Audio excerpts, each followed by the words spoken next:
অনুষ্ঠানত উপস্থিত দলগাঁও বুনিয়াদী প্রশিক্ষণ কেন্দ্রের অধ্যক্ষ মহোদয়া প্রাক্তন অধ্যক্ষ মহোদয় আর ডাইডর শিক্ষক মণ্ডলী আর এইখন মঞ্চত মোক সুযোগ দিয়াৰ বাবে ধন্যবাদ দিছোঁ ডেজি শৰ্মাক।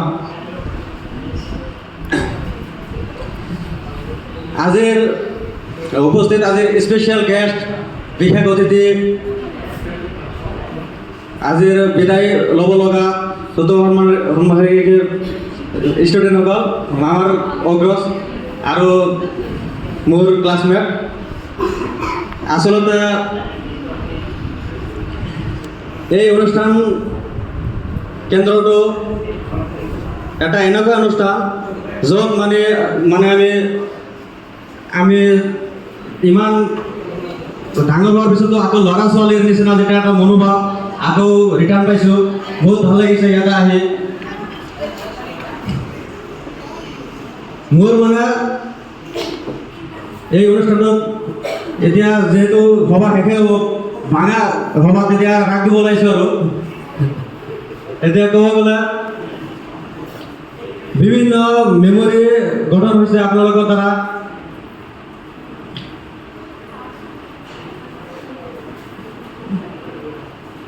এইটোৱে ক'ব বিচাৰোঁ যে আপোনালোকে আজি এটা কিন্তু আপোনালোকৰ কাৰণে শুভ দিন।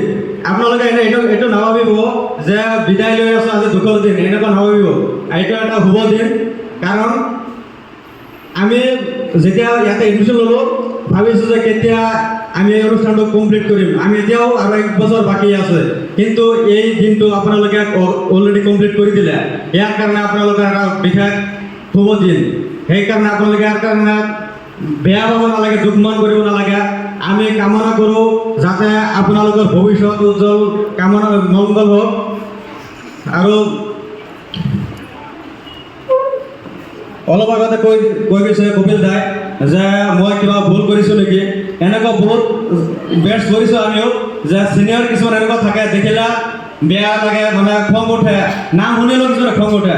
আমি এটা সৌভাগ্য ক'ব লাগিব যে আমি যি বেটছ পাইছোঁ আমাৰ ছিনিয়ৰ, সিহঁতে একেবাৰে আইচৰ নিচিনা ঠাণ্ডা। কাৰণ এনেকুৱা কোনো ছিনিয়ৰ পোৱা নাই যে দেখিলে খং উঠিব বা বেয়া লাগিব, কাৰো আচৰণ বেয়া পোৱা নাই। চবৰে আচৰণ বহুত ভাল পাইছোঁ, সেইটো কাৰণে মই সৌভাগ্য বুলি ক'ব পাৰিম। কাৰণ এনেকুৱা বহুত দেখিছোঁ যে দেখিলে ছিনিয়ৰ কিছুমান থাকে কৰ্কট ধৰণৰ, দেখিলে খং উঠে, কিন্তু আপোনালোকে এনেকুৱা পোৱা নাই। আৰু আমাৰ লুনা বাইদেউতো ডান্সটো আমাৰ বহুত স্মৃতি থাকি যাব।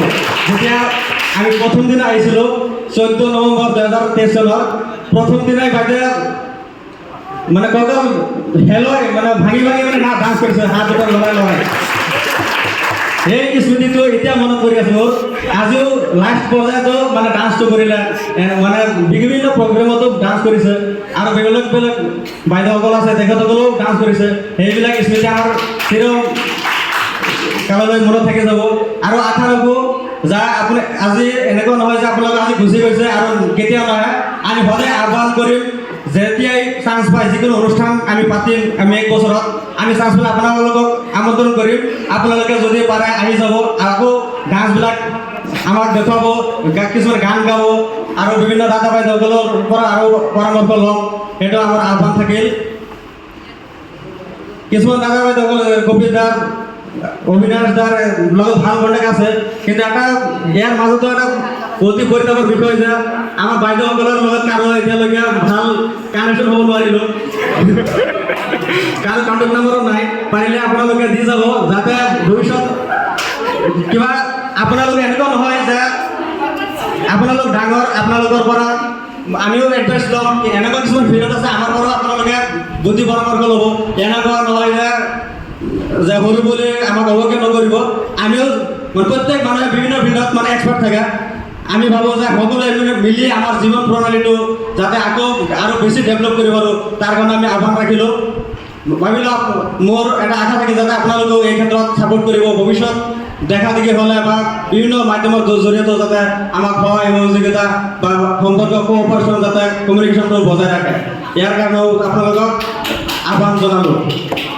লগতে আমাৰ অনুষ্ঠানত আজি ইমান ধুনীয়াকৈ পৰিপাটি কৰি তোলাৰ কাৰণে বহুত কেইজনে বহুতখিনি কষ্ট জড়িত হৈ আছে, উজ্জ্বল কৰিছে, কিছুমানে মেকআপো কৰিছে 2-3 ঘণ্টাকৈ, বহুত কষ্ট কৰি আহিছে, সময় নষ্ট কৰি। সিহঁতকো ধন্যবাদ জনাইছোঁ যে আজিৰ অনুষ্ঠানটো আতুম বোকাৰী কৰিছে। গিৰিৰাজ কলিতা, শ্ৰীমন্ত সিহঁতে বহুত উত্তৰ দাবা বহুত কষ্ট কৰিছে আজিৰ অনুষ্ঠানটো ইমান ধুনীয়াকৈ পৰিচালনা কৰাৰ কাৰণে। মানে আজিৰ অনুষ্ঠানটো ইমান ধুনীয়াকৈ সুচাৰুৰূপে পাইছোঁ যাতে চলাই ল'ব পাৰোঁ আজিৰ, তাৰ কাৰণে সিহঁতকো বহুত বহুত ধন্যবাদ জনাইছোঁ। আৰু আপোনালোক নহ'লেতো আজি অনুষ্ঠানটোৱে নহ'লে আপোনালোকক বহুত ধন্যবাদ জনাইছোঁ। আজি সকলোৱে মেক্সিমাম প্ৰেজেণ্ট আছে, ইয়াৰ কাৰণে আপোনালোকক ধন্যবাদ জনাইছোঁ। এতিয়া বেছি ক'লে আপোনালোক বৰিং হৈ যাব, এইখিনিয়ে কৈ মোৰ মন্তব্য সামৰি মাৰিলোঁ। শেষত ভূপেন হাজৰিকাৰ আজি মৃত্যুবাৰ্ষিকীৰ শ্ৰদ্ধাঞ্জলি জনালোঁ আৰু সকলোৰে পৰিচিত বিৰাট কোহলীৰ জন্মদিনৰ শুভেচ্ছা জনালোঁ। Thank U.